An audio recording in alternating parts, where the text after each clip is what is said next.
है। एक तो लाइक और शेयर ठोक दीजिए, महाकाल का दबा के लाइक और शेयर ठोक दीजिए। 5,000 लौटे दिख जाना चाहिए। ये 4,000 के लिए मैं यहाँ पे नहीं खड़ा हूँ, पूरा साल मेहनत करता हूँ आपके लिए बेटा।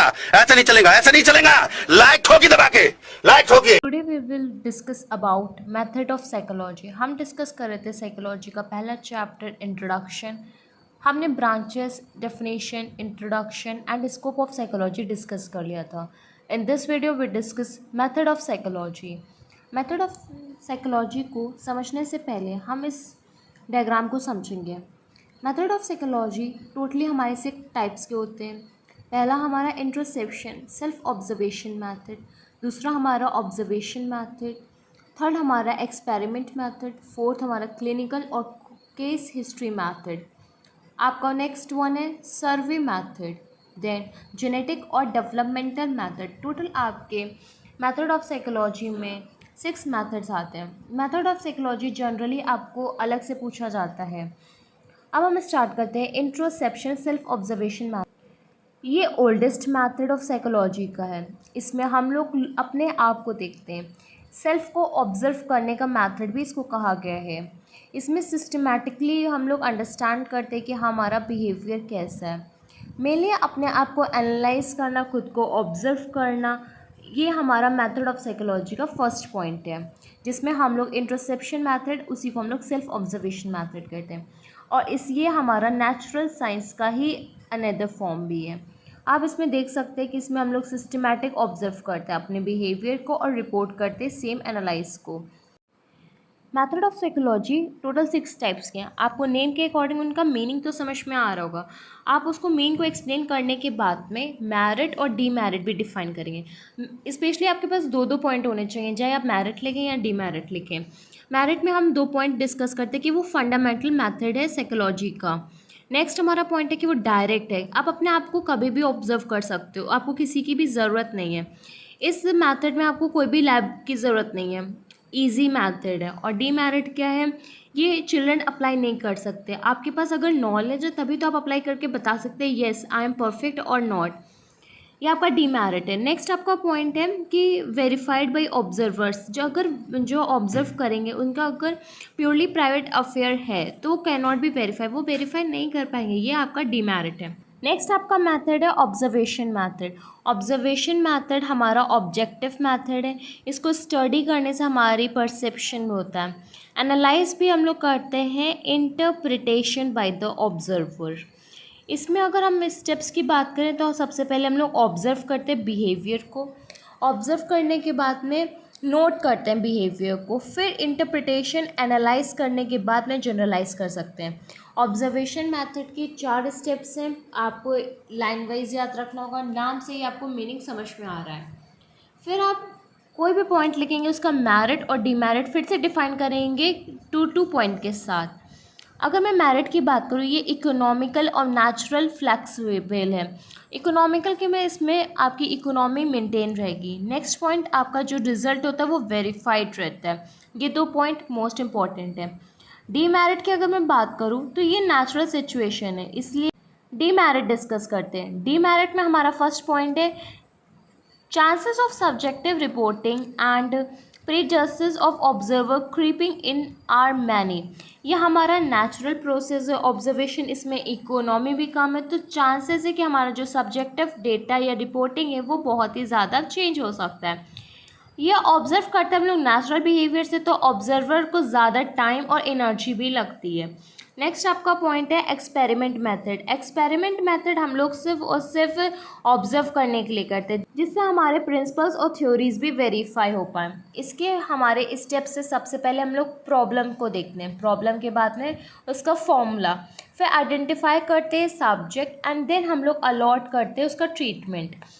नेक्स्ट हमारा पॉइंट आता है कि मेज़र करते हैं हमारे डिपेंडेंट वेरिएबल्स को, फिर कंपैरिजन करते हैं 2 ग्रुप के रिजल्ट्स को। इससे आप इसमें एक फ्लो चार्ट दे सकते हैं। जो हम लोग थ्योरी पढ़ते हैं, थ्योरी हमेशा डिफ़िकल्ट रहती है समझने को, लेकिन फ्लो चार्ट इजी कर देते हैं। सबसे पहला स्टेप है स्टेट करेंगे प्रॉब्लम को, हम अपने प्रॉब्लम को समझेंगे। प्रॉब्लम समझने के बाद में उसमें एडजस्ट करेंगे हमारे फॉर्मूला को।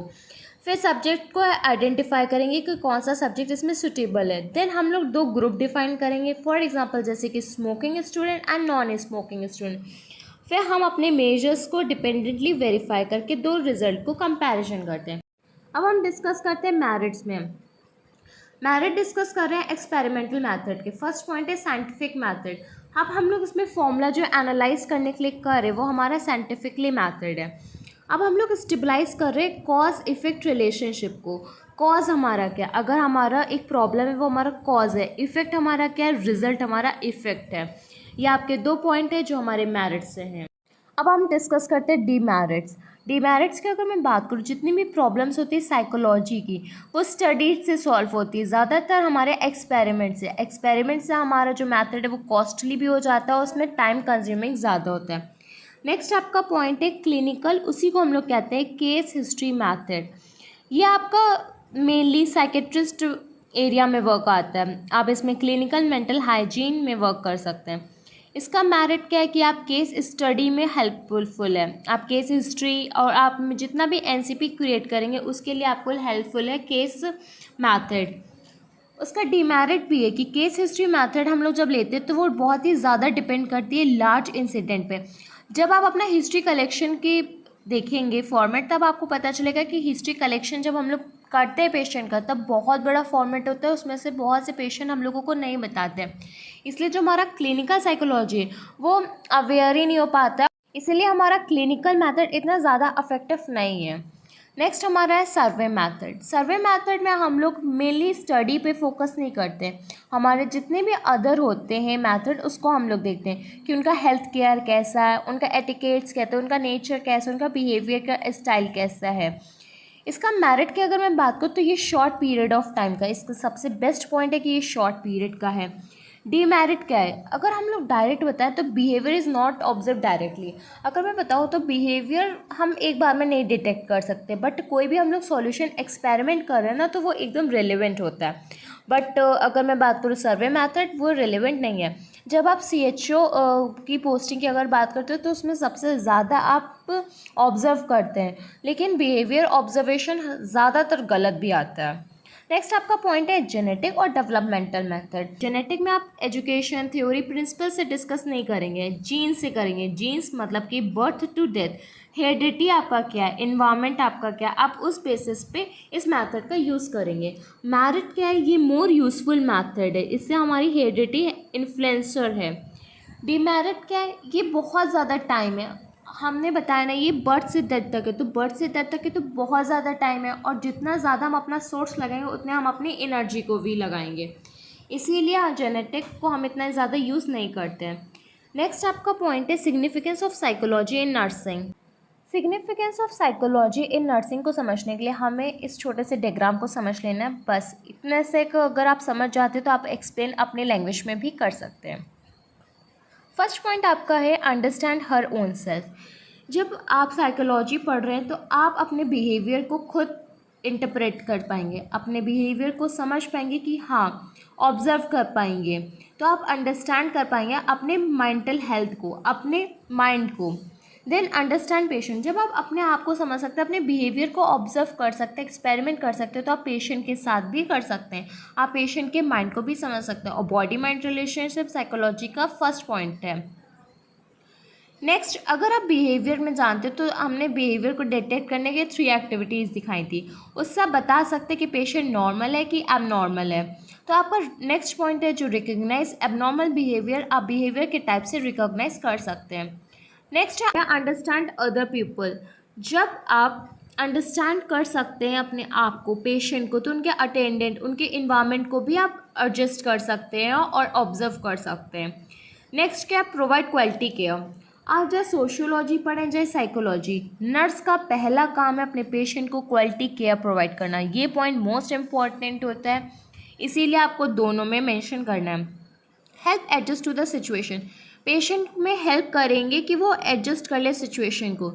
जैसे कि साइकेट्रिस्ट पेशेंट होते हैं तो उनको कभी कभी वेदर चेंजिंग में बहुत ज़्यादा प्रॉब्लम होती है। फॉर एग्जांपल इस समय समर चल रहा है लेकिन उनको लगेगा कि बाहर रेनी सीज़न हो रहा है और विंटर है, तो वो ब्लैंकेट की ज़िद करेंगे या फिर रेनकोट की।